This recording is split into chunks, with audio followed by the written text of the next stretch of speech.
Sexual, cannibal, or cerebral? Today, I want to discuss three different perspectives on the human body: the perspective of the mind controlling class, the perspective of the mind controlled class, and the perspective of the intelligent class. The mind controlling class, aka the ruling class, is not like the rest of us. They look at us as resources, economic and elementary. In other words, as slaves, sex included, and as food. But they made us different. Of course, they didn't want us to also be cannibals. So they gave us a culture that encourages us to look at each other as sexual resources. Now, most of us look at bodies as sources of sexual pleasure. Men can hardly look at a woman's butt curve or cleavage without being sexually aroused. Women don't sexualize men nearly as much, but they are busy making themselves visually, sexually arousing to men. Takes two to tango. This isn't natural, and our highly sexualized perspective causes us to misunderstand some of the art created by the criminal ruling class. They don't sexualize bodies nearly as much as we do because they are cannibals, and the sexual and cannibal perspectives are incompatible. I think you'll agree. To overcome the spell of our sexualized vision and understand art that was not meant to be sexual or even sensual or erotic, let's think about art. We can begin with one moment.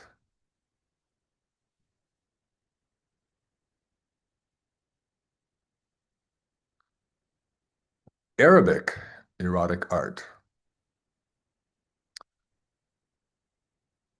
Well, um, I think I've heard that Arabs, Muslims are the go away search bar.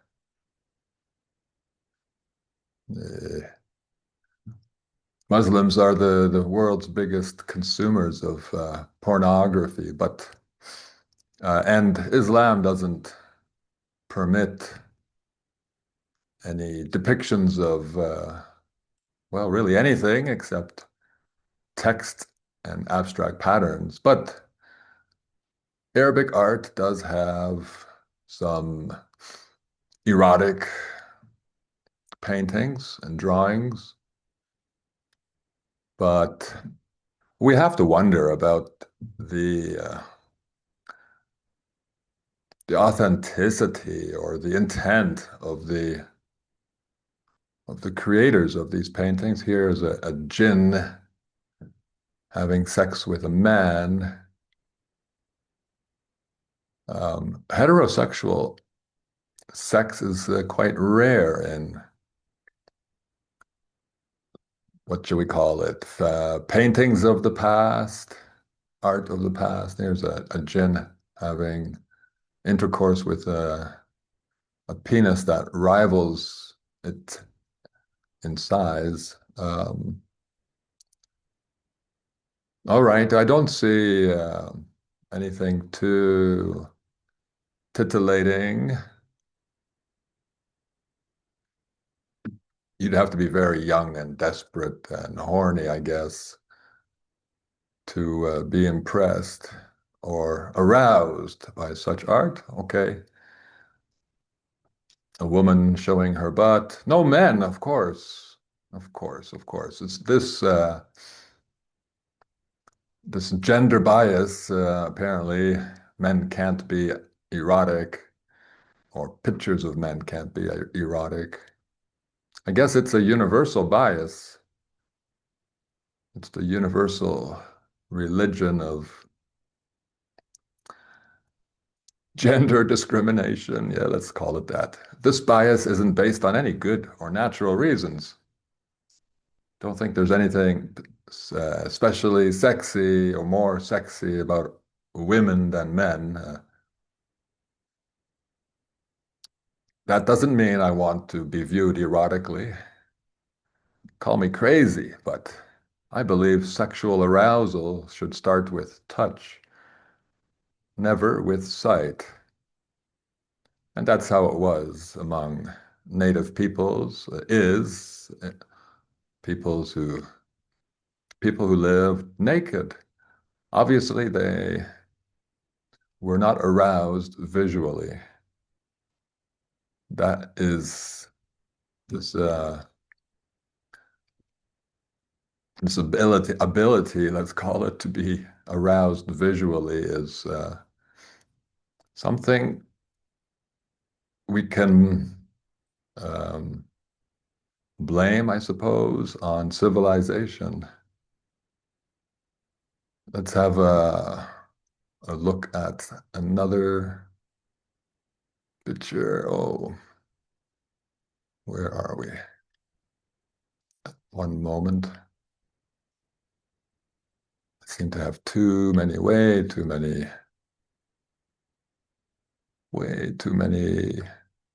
what am I saying? Tabs open on my crazy computer, my poor computer. The next photo is, I believe, of Hindu art. No, it's a smorgasbord. Various cultures are represented here. Um, Hindu art does dominate the erotic art category.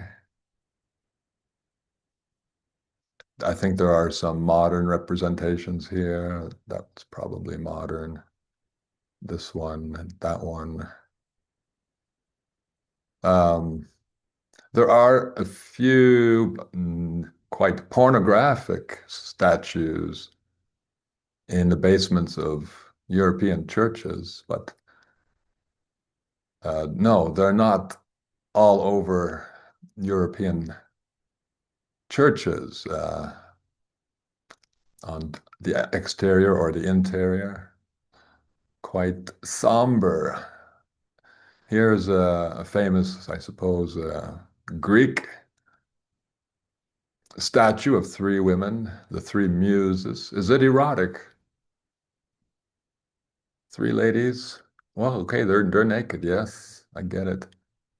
And there is some kind of cloth hanging over them, over their arms. What for what purpose? Who knows? They're a bit sensual with each other. Or are they just chatting and being very friendly? Yeah, why not?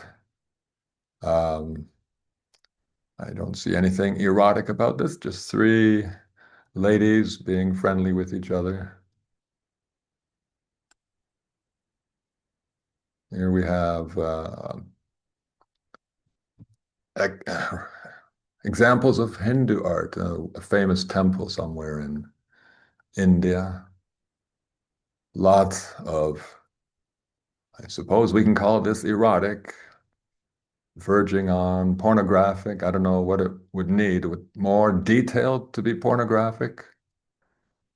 More realism? Is that what we need? Graphic details? But it's accepted and it's supposed to be a celebration of sexuality. Although here, there's almost, is there any normal sex here? It's mostly oral, anal, orgiastic group sex.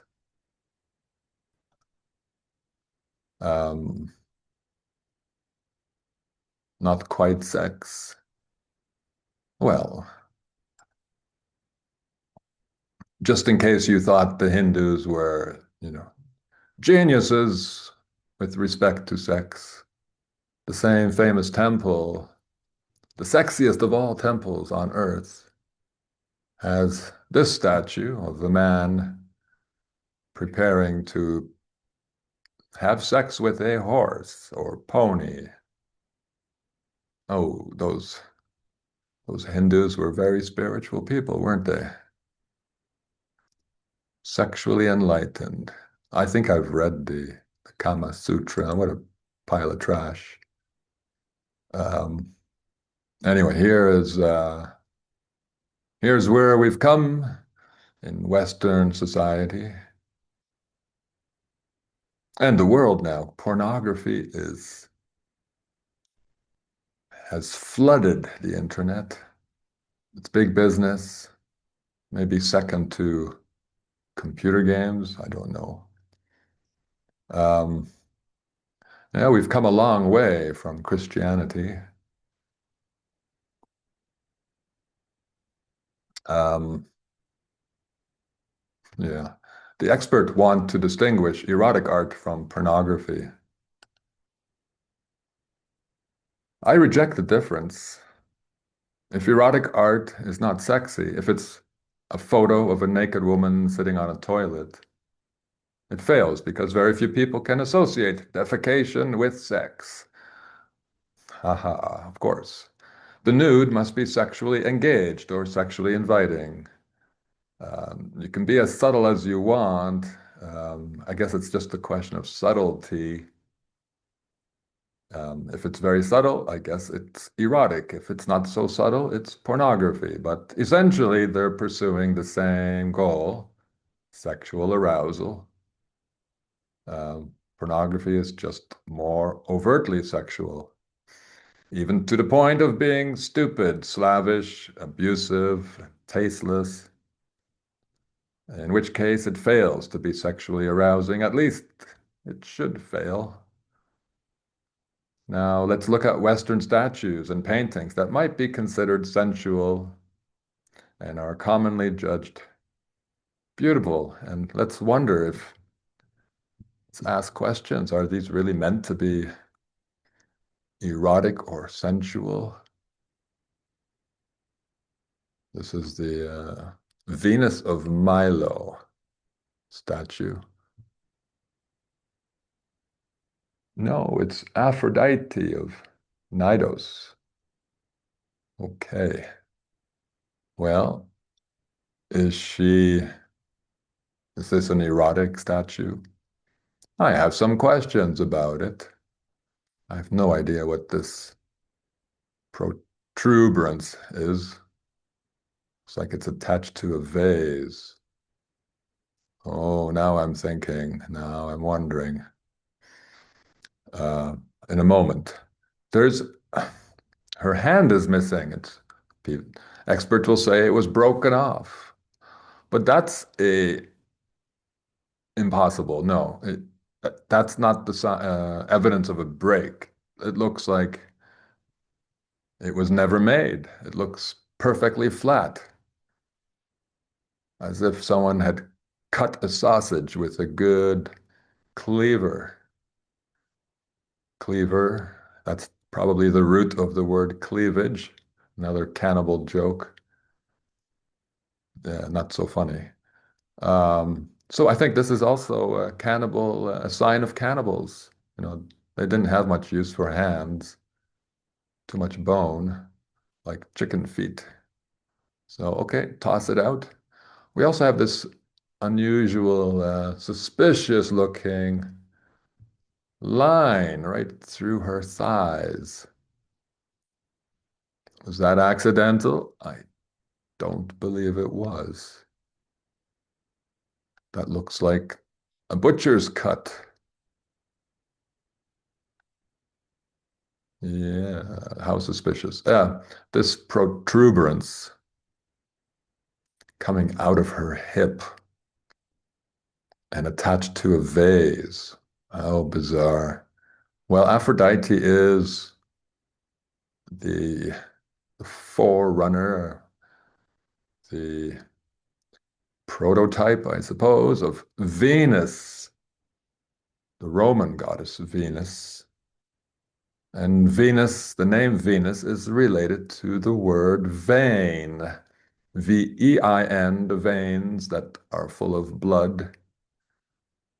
Is this meant to is this meant to imply that the blood of Aphrodite, also known as later known as Venus, is being pumped out of her into this vase? Oh, say it isn't so, but I believe it is so.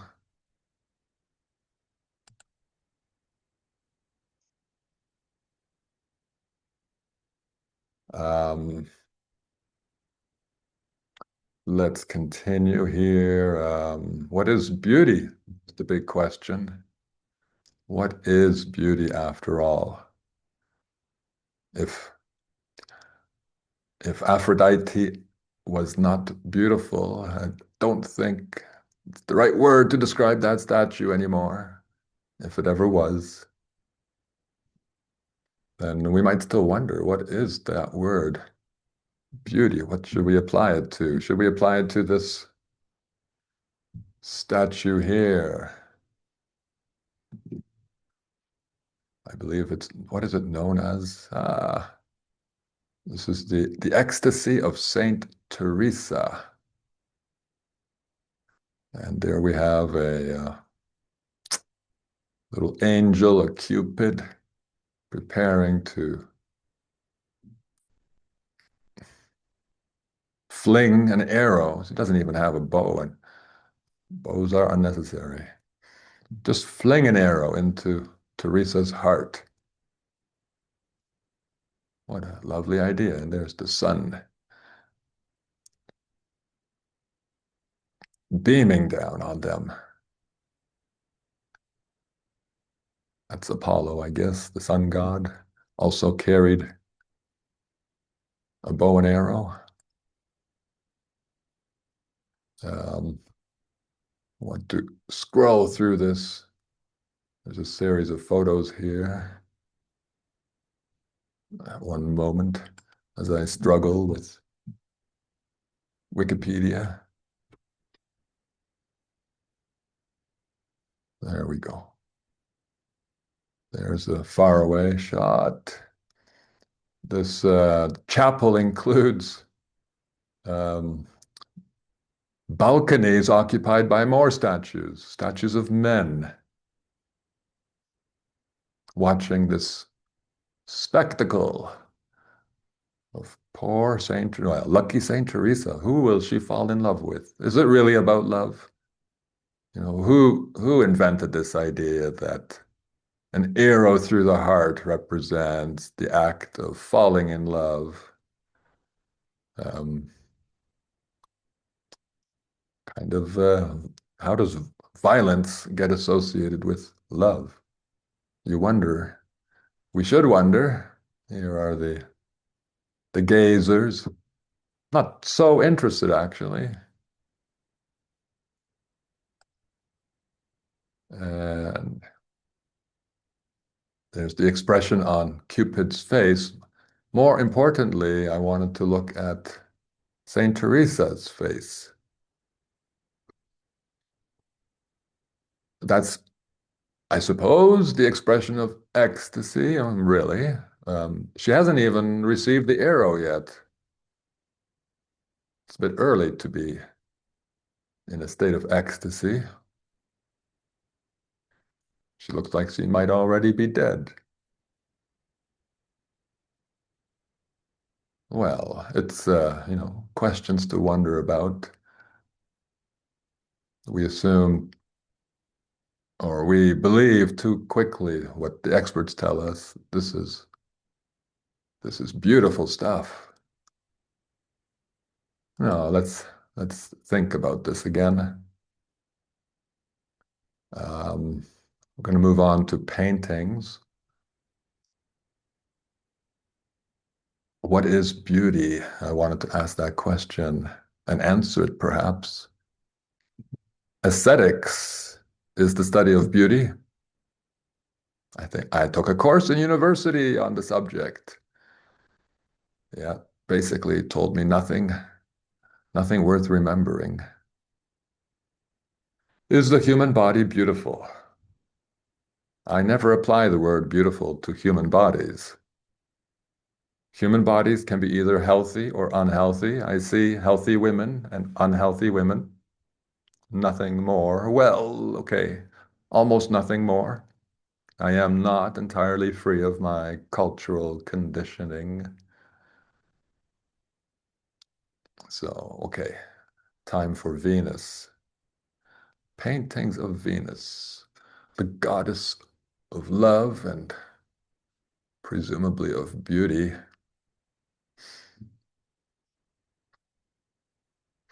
fully clothed here, surrounded by really identical women. There are one, two, three, four, five, six women. They all look, yeah, equally beautiful, if not exactly the same. There's a demon seems to be intent on abducting this woman, and a man carrying a sword has arrived. Well, he's not a soldier. He's soldiers don't dress like this. Could he just be a hmm, no, not a butcher. There's Cupid.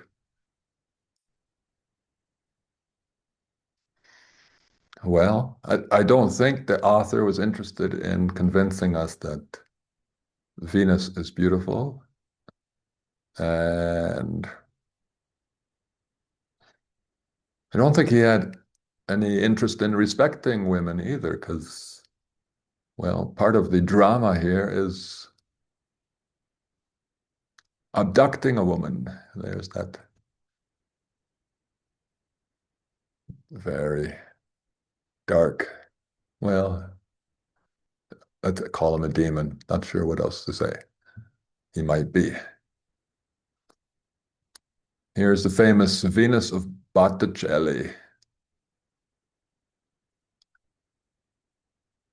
I think I've spoken about this one before. Why is she riding in a seashell?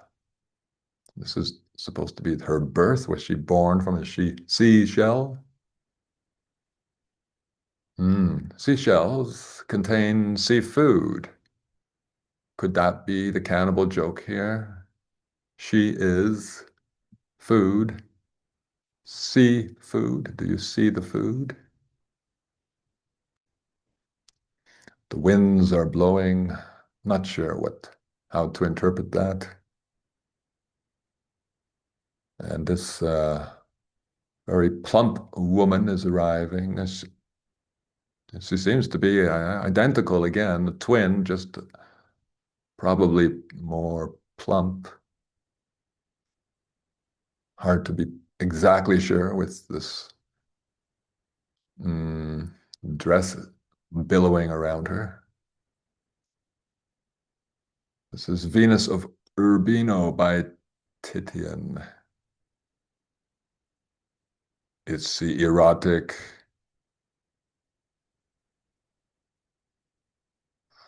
Is she showing off her curves to the best of her ability? Not really. Um, what is she holding there? Another bracelet, covering her privates, a dog nearby. She doesn't have her mouth parted, which is common in modern representations of sexy women. They must have their lips parted as if they're just about to gasp with pleasure.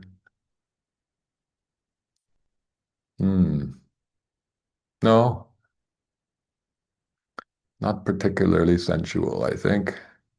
Venus and Adonis by Peter Paul Rubens. Oh, those, he did like his women plump. Two swans behind the loving couple. Two swans, also perhaps loving, I don't know. I'm not sure what their mating ritual looks like.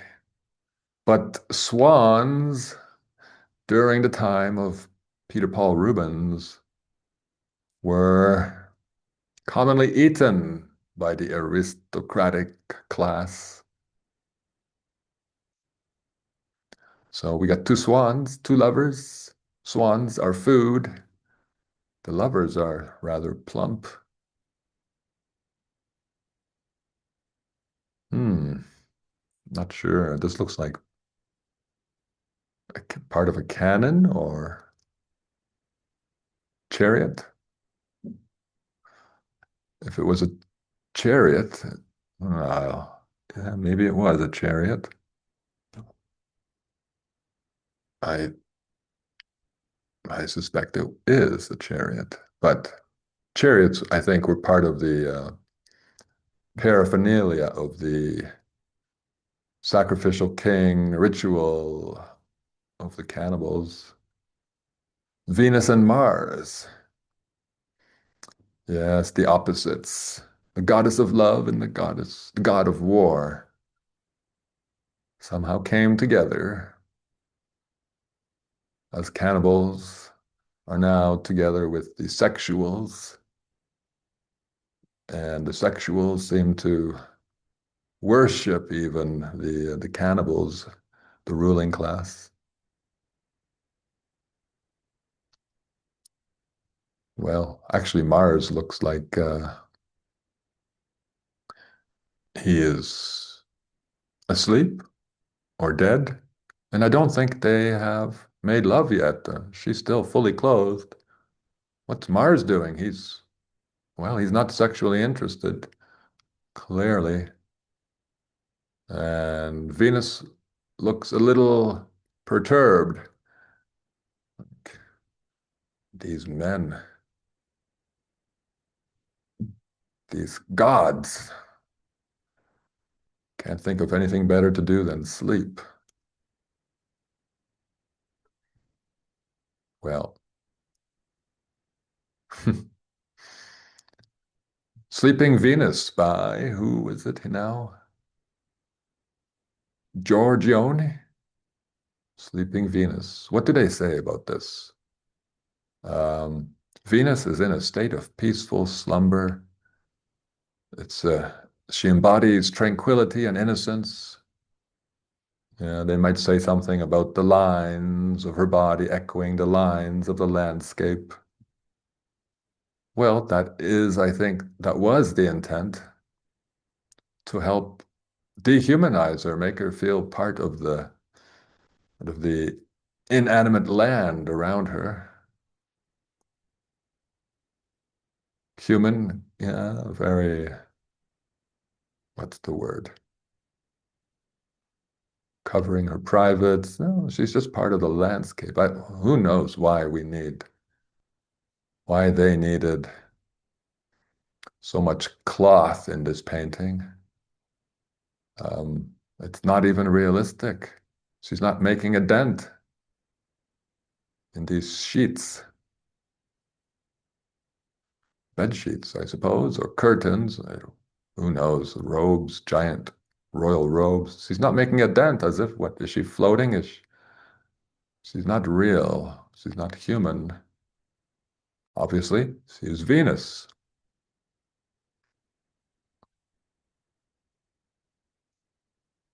Venus and Cupid by Lorenzo Lotto. Cupid is having a pee, I think. Yeah, and Venus is dangling her wreath in front of him. What was the purpose of these, laurel wreaths? I believe it's nothing more than a cannibal joke. Laurel wreaths and other wreaths are really just garnish. Yes, Cupid also has garnish on his head. What is this band for around Venus' thorax, her abdomen? we'll see the same band, very similar, around the body of Jesus as he's being deposited in his grave.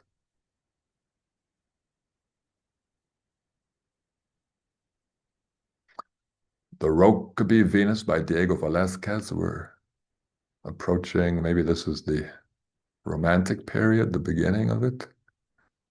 How romantic. Cupid is holding up a mirror so that Venus can see her face. Now, the face is looking at us. Um, so as if to say, no, you can't look at me. I'm looking at you. The gaze of the naked woman could somehow impair the viewer, from feeling as if he can indulge in voyeurism.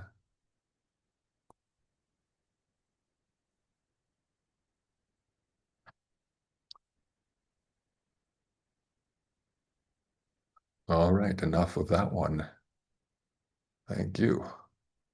We have sculptures also to deal with, and they are perhaps even more revealing.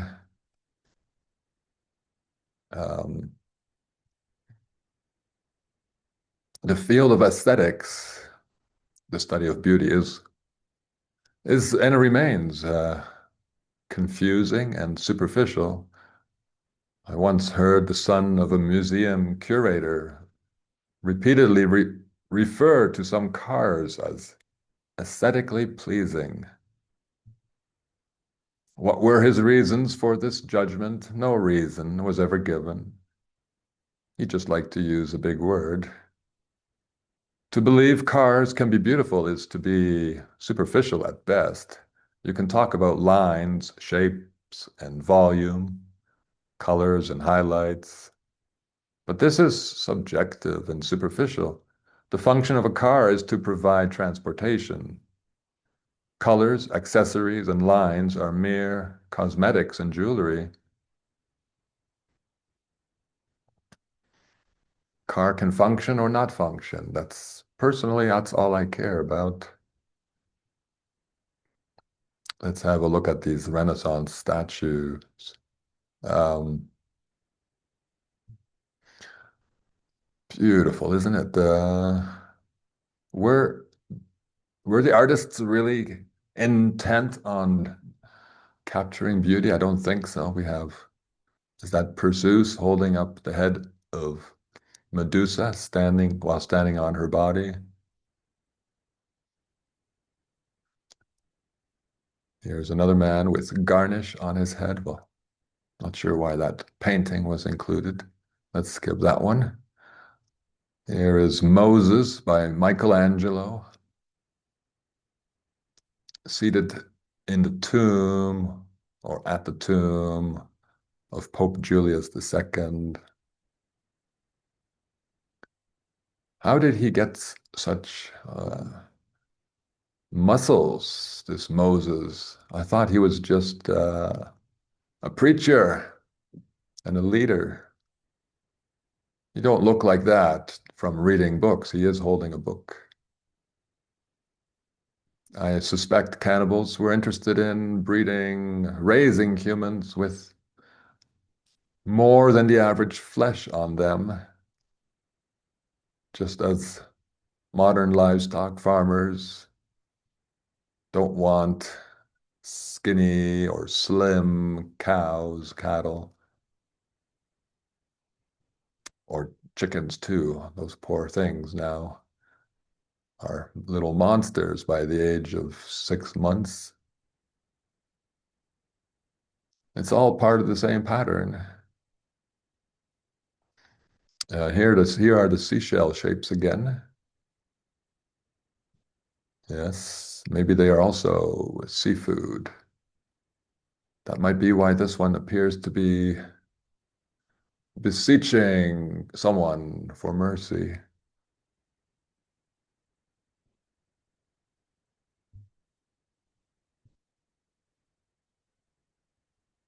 Okay, the 10 most famous statues. We skipped the first one, the door to paradise. There is Donatello's David. I believe that's what it is. Of course, I don't believe any of these statues um, were done by the people to whom they are presently attributed. Donatello, whatever. Um, well, isn't that beautiful? Very effeminate looking David with maybe pigtails, um, very ladylike hat with a garnish on top. Obviously, not Western Renaissance and later statues were not intent on being erotic. Otherwise, penises would not be so small, smaller than I believe most men have the sword. Well, no, not swords really don't turn me on. Naked person with a sword. Of course, cannibals used swords, not for war. That's the old legend, myth. History is war, yeah, but history is a lie. Swords were primarily instruments for chopping and cutting bodies in big kitchens. Here's another beautiful statue of someone killing or having killed. Who is this one by? Judith and Holofernes by Donatello again. Judith, the famous biblical character who killed well, Judith was Jewish, and Holofernes, I think, was a emperor, a heathen emperor. She did chop off his head. How believable is that? Yes, the king, the emperor, allowed a foreign woman into his tent. Somehow she was able to locate a sword and kill him behead him while he was sleeping. Sounds perfectly plausible. No, this is all about cannibalism, just repackaged as sacred nonsense. A nice sword. It's not the best reproduction photo. The Pieta by Michelangelo. I have spoken about this before, I think, in another video. This is meant to be the mother of Jesus holding Jesus, and this mother of Jesus looks like she might be about 20 years old, but her son is supposed to be 33. So yeah, they make up stories to explain these statues. This is a woman, a kitchen servant, perhaps presenting meat, human meat. Yeah, these are all over Mexican churches. I mean, the, the kitchens of the cannibals. David by Michelangelo, perhaps the most well-known now. It's quite a large statue. Again, the diminutive genitalia. This David has three flaws. An oversized right hand. Apparently he's also slightly cross-eyed. And did I forget the third flaw? Shame on me. Yeah, so he's not perfect, this David. Sacrificial humans can't be perfect, only the sacrificers consider themselves perfect. Yeah, he's quite buff. You don't develop musculature of this sort just by flinging stones and herding sheep, as David reputedly did. Another interesting point, he is holding the the sling. Well, the handle, I believe, is in this hand, and this is the sling that's attached to the handle. But he doesn't have a stone, so essentially he's defenseless. Why? What would that mean? What could that mean? Well, there's a stone. He's standing on it. No use to you there. You are defenseless. You are livestock for your makers. The Madonna of Bruges by Michelangelo. Yeah, same pattern. The Holy Virgin Mary here seems the same age as he appeared in the previous statue in which she's holding her dead son. Here he's, what, 2 years old? Plump baby. She doesn't seem concerned about anything. She doesn't seem particularly happy either. Mother with child. Wow, come on, you should be happy. No. Just as in the Pieta, she isn't grieving. This is the same expression. Offering her child. Maybe she knows that this child will be sacrificed, and she's become so desensitized that she has no more ability to express any feeling. Can't show any feeling anymore. Here's Hercules and Cacus by Bandinelli. Two very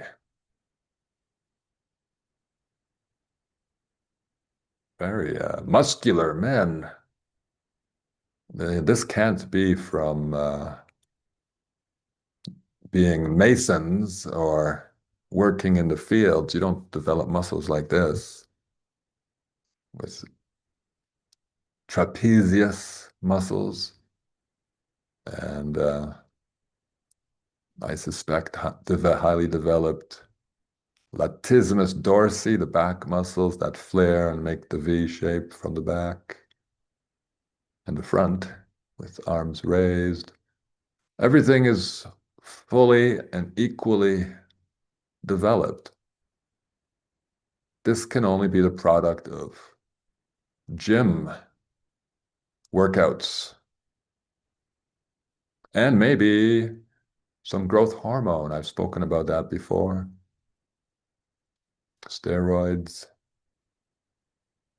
The pineal gland, represented by the pine cone in the Vatican.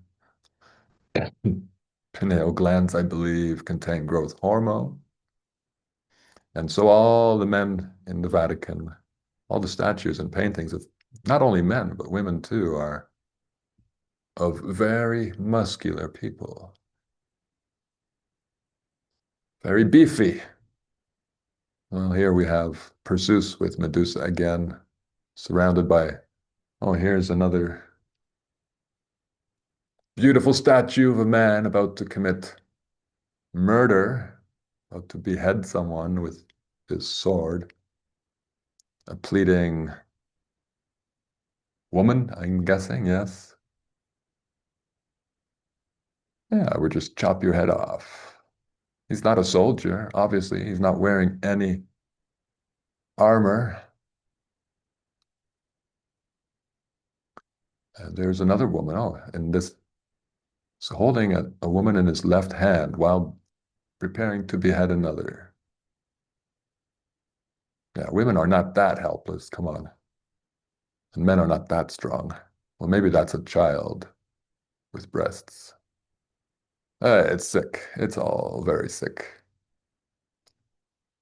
Beautiful. Yes, beautiful. I want to see statues holding the heads of their defeated enemies. I'll pay money for that too.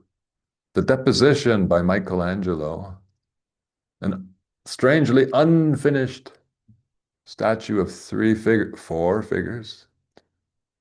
There's Jesus in the center. And there's that band around his, well, a little higher than it was for Aphrodite. What is its purpose? I haven't guessed yet. Um, so they are carrying this man, Jesus, to his grave, but Michelangelo decided not to finish the painting. Perhaps he didn't want Jesus in the grave. No, he wouldn't go to the grave. They didn't sacrifice humans to bury them. No, they sacrificed them to eat them. Strange proportions here. This leg is very thin, but the arm is highly, and shoulder are highly developed. Then we have this tiny woman here with a tiny, her head seems about half the size of the heads of the men, and yet her arm rivals Jesus' arm in size. Who knows what's going on? Is it beautiful? Oh, please. It's a rhetorical question by now, I hope. And The Abduction of the Sabine Woman by Giambologna. Two highly, very muscular men, one stepping over the other, who seems shocked, and the one carrying a woman with both arms. The woman, well, is she really trying to get out, to escape? Seems a strange way to try to escape. She's also quite muscular, isn't she? Shoulders and arms. Let's carry you off. Where are you taking me? Can you guess? The face looks a little masculine. Sabine women. And what's this man doing? He's making no effort to help anyone. Not helping his fellow man carry the woman and not helping the woman escape. Is it beautiful or is it just confusing and repugnant? Why would I want to see a statue of a man apparently intent on raping a woman? Yes, let's call rape a subject fit for art. Well, that's enough of that. Where do we go next? Venus of Milo? Yes, Venus de Milo by Alexandros of Antioch. Antioch. I'll stick with that pronunciation. What to say about this one? Well, before I go there, let me continue my broken monologue on beauty. The phrase beauty is in the eye of the beholder is hopelessly trite. It's a cliche, pure relativism. It implies that it implies that anything anyone considers beautiful is therefore beautiful. It's in the eye of the beholder. Well, perhaps people will believe that cliche until someone creates a clear definition of what qualifies as beautiful. And I may have said this before, but not doesn't hurt to repeat it. Um, Beauty doesn't is not a word I apply to art. Art should be thought-provoking and should invite thinking and reward thinking with patterns that are interesting. Well, there are no particularly interesting patterns in these paintings and statues, but among them a pattern does emerge. For example, once again, we have an arm dismembered, amputated. This is not an example of a broken statue. No, that arm was never there, or it was carefully sawed off. This entire arm is missing. Now, who would think of why would anyone remove the arms of statues and heads in many cases too? Many statues around the world don't have their heads. To me, that's the work and the joke, the bad humor of cannibals.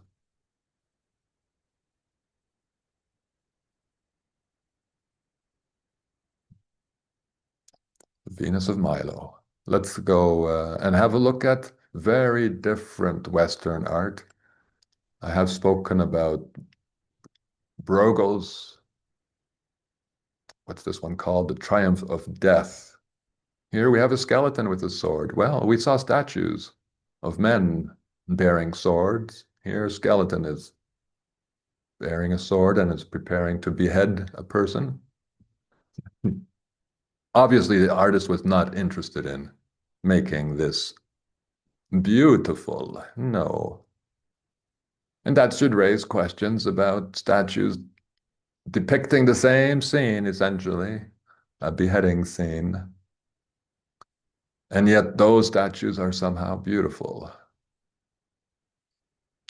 Forget it. It's all a delusion. Here we have Jesus, also quite a muscular Jesus. He wasn't just going around, this man wasn't going around performing miracles effortlessly. Well, they did say he was a carpenter, but there's precious little evidence of that in the Gospels. Excuse me. Yes, hanging from his crossbeam. Is he meant to be beautiful? He's wrapped in a nice sheet, just like many statues. But this man is a sacrificial man, the most famous of all human sacrifices, Jesus Christ. Well, we have many statues and paintings of others wrapped in sheets like this.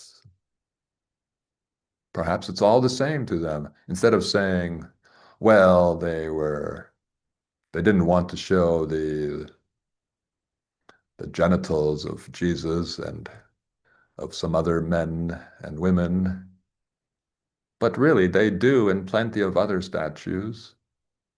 So that was not the issue, not the primary one. I'm saying it's all the same. They're all sacrificial people represented in Western art, statues and paintings. And here's Rembrandt's famous, who knows why it's famous, it's disgusting, slaughtered ox. Yeah, the carcass of an ox hanging from a crossbeam, just as Jesus hangs from his crossbeam. I think you get the point. Well, we'll take another little diversion here. One moment.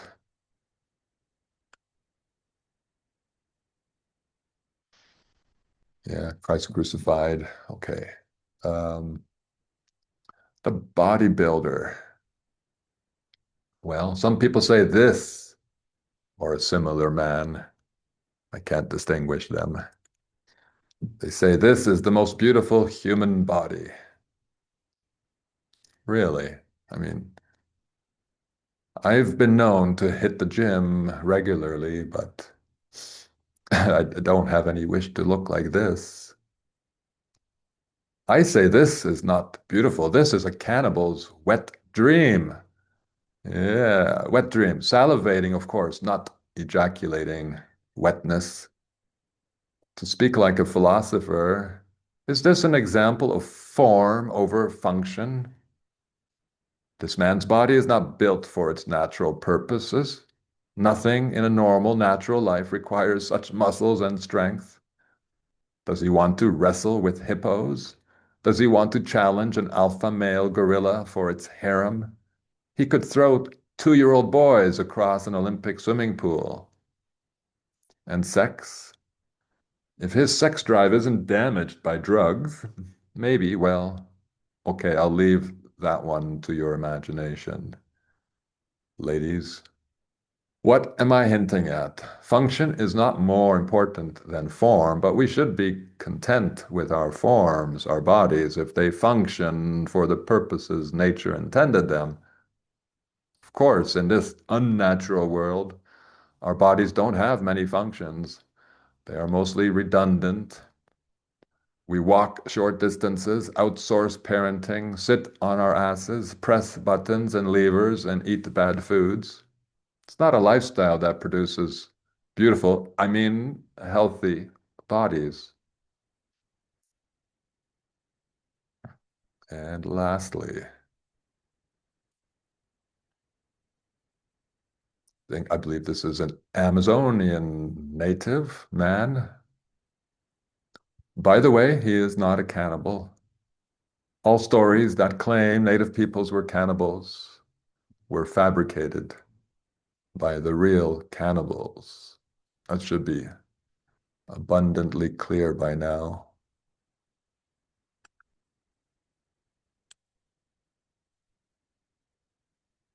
I did forget to share my contact sheet. I'm so neglectful. But if you wish to reach me and inquire about my books, you can reach me at, what's it called? Proton Mail? No, I remember now. This is supposed to be important. The Prophet of Fiction. No, it's just Prophet of Fiction at proton.me.